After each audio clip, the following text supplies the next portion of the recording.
Is squirt pee, right? Now, the first question we need to cover is this. This is the first thing we need to cover. Does it fucking matter? Yes and no. And I'm going to explain why, right? Now, the first thing we need to understand about squirt is that squirt isn't always directly correlated to an actual climactic orgasmic experience. I think for most women in most instances it is, but it is possible for that to be released without it being a full orgasmic experience. And also, the orgasmic experience is going to typically be a little bit different for different women based off of their idea of what they think it's supposed to be. So a woman may be having smaller orgasms for years and not even recognize that that's what it is, right? But something to understand about squirt is this. Squirt is a mixture of the fluid that is within the Skene's gland, right? Which comes out through the Skene's ducts, right? That's female ejaculatory fluid and diluted urine. So diluted urine and female ejaculatory fluid mixes together to create squirt. It's not just pee, because typically squirt is going to be clear. For a lot of people, pee is going to be typically yellow. It's a mix of diluted urine and female ejaculatory fluid. Now, what is the Skene's gland? The Skene's gland is what people refer to as the G spot or the Grafenberg spot, right? That is, if you know, a little bit of when she gets fully aroused, maybe 1.5 to 2 inches in, maybe 2.5 inches in, depending on how her body is set up, there's going to be this spot on the upper wall of her vagina, vaginal canal, and in this spot is going to be something that as she gets more aroused, it gets a little bit more rigid, it gets a little bit more spongy, and it has more like grooves in it, a little bit more engorged. Because a woman has to be properly aroused for certain spots to be activated, right? I think one thing to understand is that what we're used to when it comes to sexuality is going to be what our mind and our body is acclimated towards. So for most women, they're going to typically masturbate through clitoral stimulation, whether direct or indirect, because some women just close their legs together or used to hump stuffed animals when they were a little girl, and then now they're an adult. You know, the only type of orgasm that they're really used to experiencing is a clitoral orgasm, because that's what their mind and their body is wired to do. You know, trying to have an orgasm is, well, it's on different levels, right? Because there's there's facilitated orgasms, there are self-given orgasms, and then there are involuntary orgasms, right? Involuntary orgasms. Involuntary orgasms on a higher level of arousal and on a higher level of physical compatibility, right? So I'm going to leave that out a little bit for that conversation, not completely, right? But, you know, we see this online all the time about squirters versus creamers, and, you know, and the women who can't squirt, they're like, oh, squirters just pee, squirters just pee. A lot of it is because many women feel insecure about the experiences that they have or the experiences that they haven't had. And in order to deal with that feeling of inadequacy and insecurity, they have to pretty much rationalize the experience of other women and say that it's not real or that it's fake, right?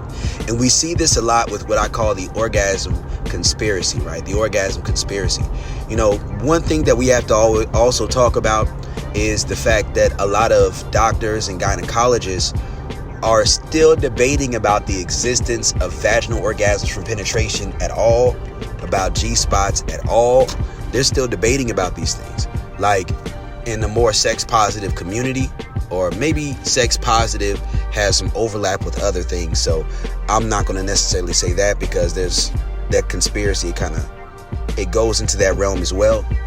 But in certain communities, the way that sexual experiences move, the way that they work, is this whole argument about whether or not vaginal orgasm from penetration exists at all is long gone. Like, for some people, they're already past just the whole clitoral versus G-spot shit, and they're on to A-spot orgasms, O-spot orgasms, cervical orgasms, throat-gasms, nipple-gasms, anal-gasms. And sometimes the anal-gasms are going to be because the lining and the wall between the vagina and the anus is very small, so sometimes it might be a G-spot, or especially an O-spot orgasm if you're a little bit longer having sex with a woman in anal. But people are moving on to things far beyond that, far beyond just do vaginal orgasms from penetration exist and do G-spot orgasms exist. That's really old news. And then some people try to make the argument that every orgasm is a clitoral orgasm, right? That every orgasm is a clitoral orgasm. That's bullshit. And it's not, I'm not saying that to say that I have an issue with the clitoris. I do not. I love the clitoris. I eat the fuck out the pussy, right? I eat the pussy. But it's not out of fear of stimulating a woman's clitoris. It's not out of the not wanting to do that, I do that. But it's also because sometimes there are experiences excuse me. Sometimes there are experiences that an individual can have where when they have that next level experience of going from only being clitorally orgasmic to then becoming vaginally orgasmic, whether that's through the G-spot, the A-spot, the O-spots, or the cervix, oftentimes it creates a new level of attachment to the person that they experience that with.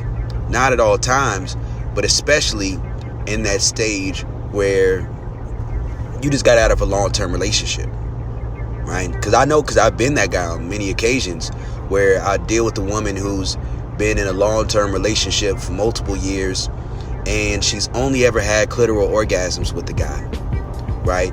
Got years of having love for the guy, but a little bit of resentments, seeps in. A little bit of let that hurt go pussy happens. I'm dominant. I come into the scene being very direct about my sexual intentions.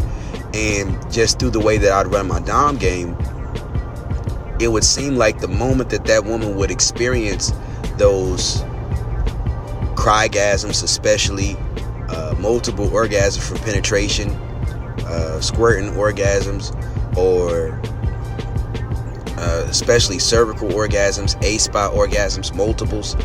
Once that different type of thing would occur, oftentimes it would be like she would just forget about the guy, right? It's like the non-stick principle. You get under somebody to get over someone else.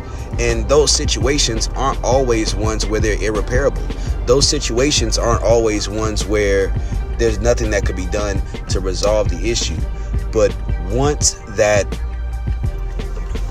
sexual attachment is also ruined, once that place that you once thought was great pleasure gets replaced by another individual, oftentimes at that point, the chances of that relationship being, coming back to life typically is pretty much down the drain.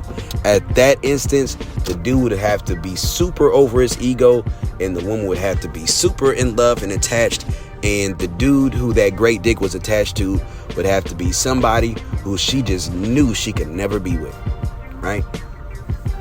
Outside of that, typically it's just over with, right? And these are just some real aspects people often don't talk about when it comes to sexuality and sexual dynamics. I call that the non-stick principle. But there's a lot of women who go online and they're very much lacking in their understanding of their own bodies, of female anatomy, especially sexually. And they share certain narratives that are very detrimental to their own experience. They share information and narratives that are detrimental to their own experience. And they take any information, especially from a man, right, as information about female sexuality as an affront to their femininity. Because what the whole thing comes from is from them being insecure about how feminine they are in the first place. That other woman may have been able to tap into a greater level of arousal a greater level of desire and to open herself up to let go with this man that she encountered. And because she lacks the ability to do that, sometimes due to her own traumas, her own issues, things she's experienced in life, or just generally a lack of attraction or a lack of femininity towards her partner, a lack of this submissive sexual ego that she could tap into where she gets out of her head and gets into the moment, or due to this hyper performance mentality where she sees sex as something she's doing to try and impress the man and not as an experience she's seeking to derive pleasure from. Oftentimes it makes it very difficult for a woman to be in a position where she can have orgasm from penetration. It makes it very difficult. But I think first off, we do need to have this conversation that squirt and pee are not 100% the same thing. It's not. It's really not. Now, there is some urine, there is some diluted urine within squirt. But what I'll also say is this when it comes to this particular conversation. Another thing that I will also say is this, right? It doesn't matter if it is, right? You know how many experiences I've had in the past with a woman who would be wincing or running away, and while I'm hitting the spot, we're having sex with one another, and then she would tell me to stop or whatever it is. And then later on, I'd have a conversation with her because I like to do feedback conversations with the women that I dom. And in those scenarios, the women would tell me, oh, I thought I had to pee. Or I thought I was going to pee. Or when, every once in a while, women may recognize a squirt. But oftentimes, that's something that comes from this pleasure, this sensation that becomes overwhelming. It's this spot that is being stimulated. And sometimes if a woman doesn't tap into the feminine energy, if a woman doesn't tap into giving herself over into the moment, then what can occur is this fear response, this rigidity response to want to regain a sense of control in that moment, to regain a sense of composure, and to fight the feeling. Now, once I learned to get past this wasn't really much of an issue for me anymore. But until I learned to get past that, it was an issue. Right? Until I learned to get past it, it was an issue that would pop up. So I do think it's important for us to have these conversations, right? And I'll tell a woman this, like if I'm having sex with a woman, she's afraid she's going to pee. I might explain to her that it's squirt, but I said, even if it's pee, cool, I'm going to say you squirted either way. Right? Because I'm just into involuntary bodily functions. Outside of shit. Right? I ain't into shit. But outside of that, for the most part, I'm into involuntary bodily functions. So that's a turn on for me. If I'm having sex with a woman, even if it's not squirt, if she gets to the point where she can't control her bladder because I'm pressing on that spot, then cool.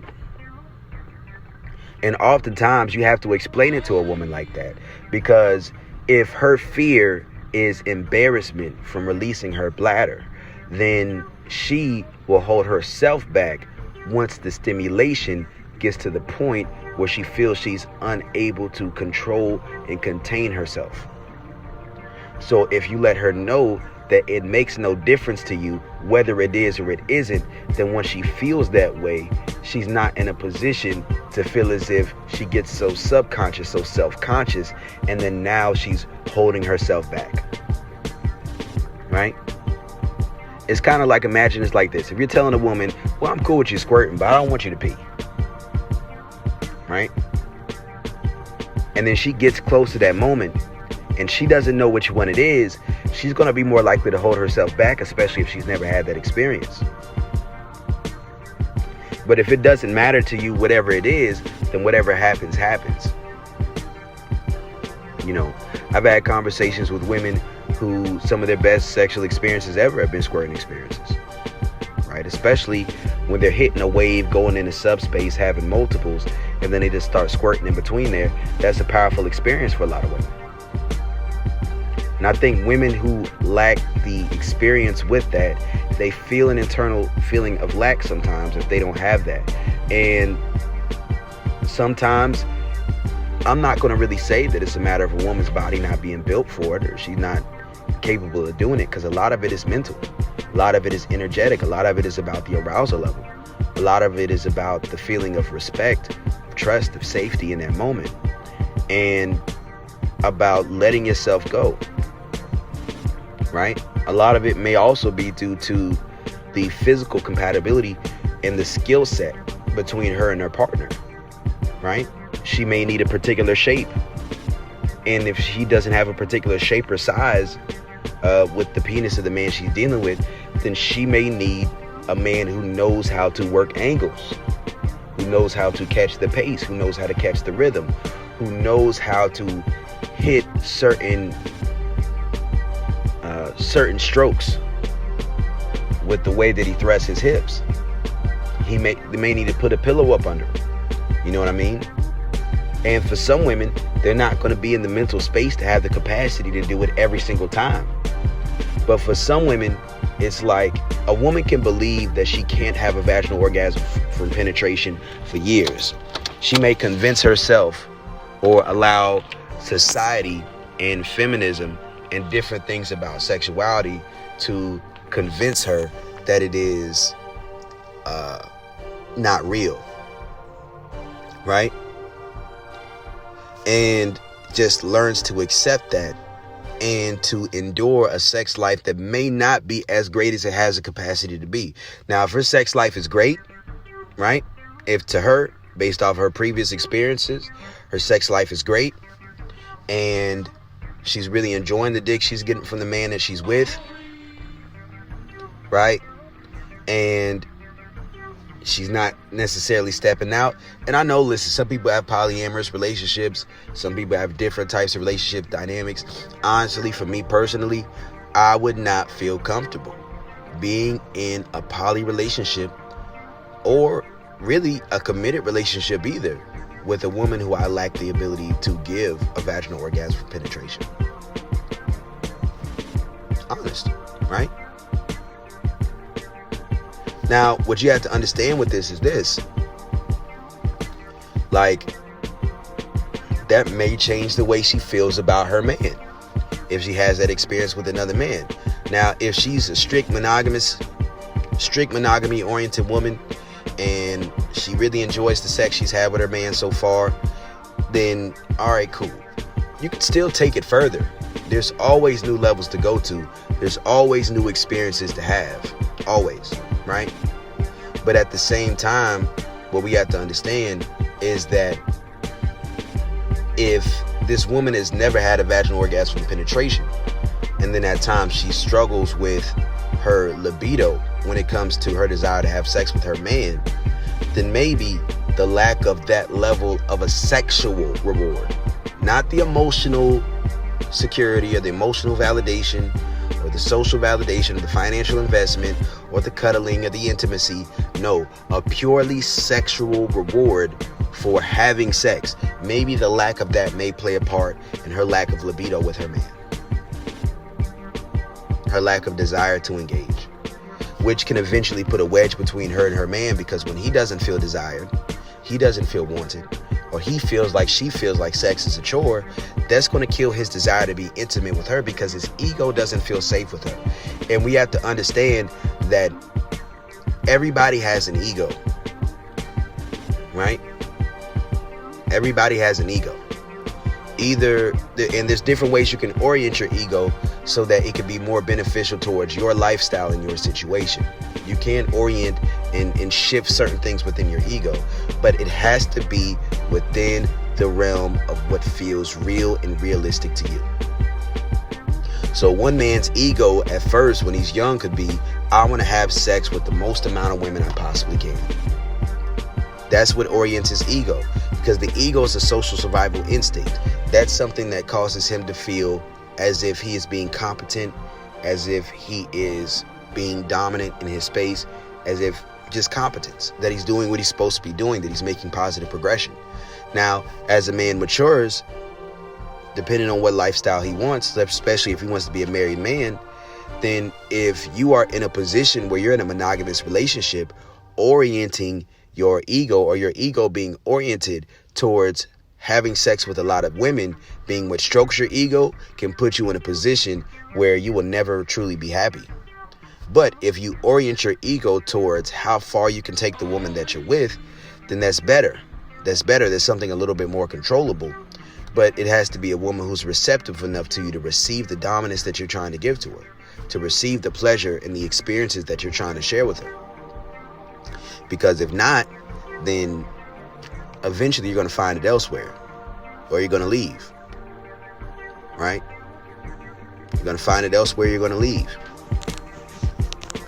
So I do think that it's important that we have conversations along these lines. Right? But one thing I was saying, I think I lost this point when I was speaking a little bit earlier. Orgasms also do extend beyond touch orgasms. There's no touch orgasms. There's involuntary orgasms. There's all different type of things that can occur. Right? And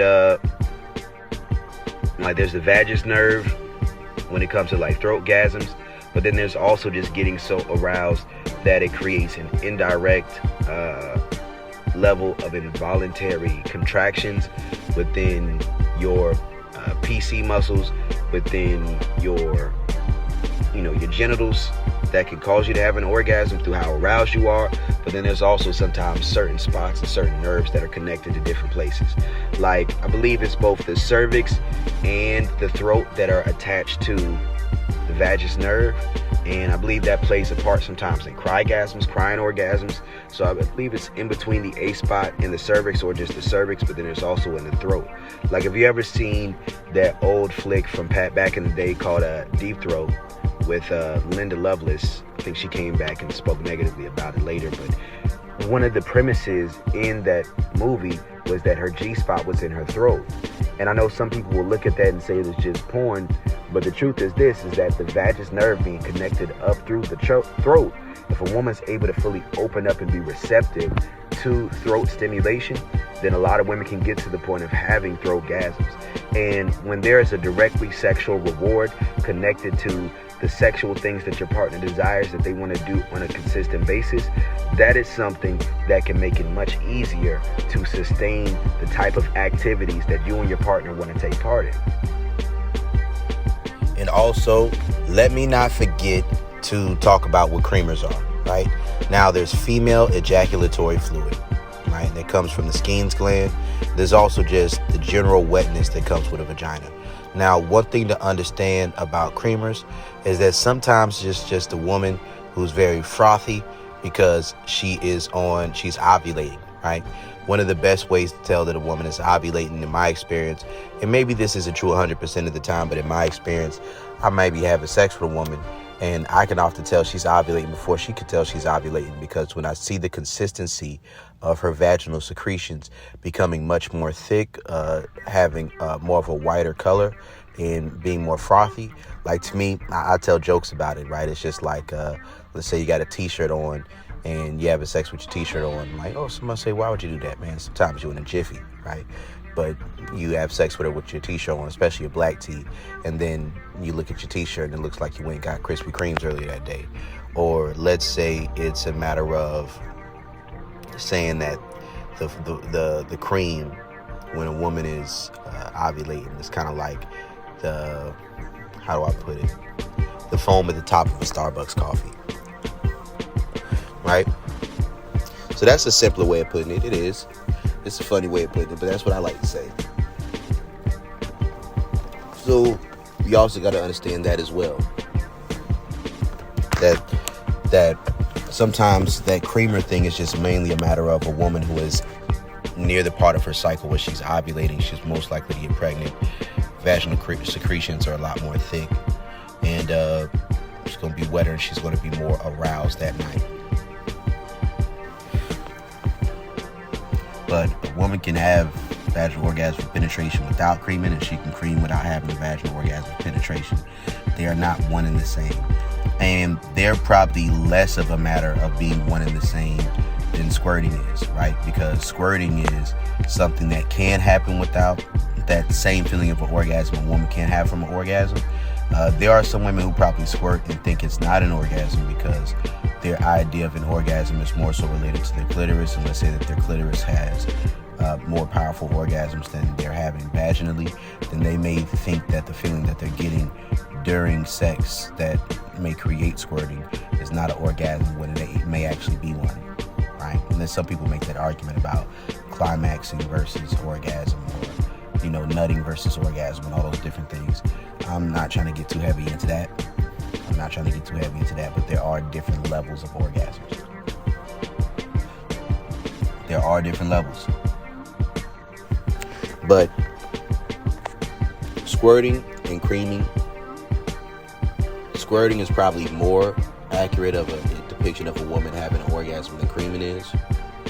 But I get creaming is for the women who want to still feel like they have somewhere outward expression of having an orgasm, or of something that can be seen that's an indicator that she's having that experience.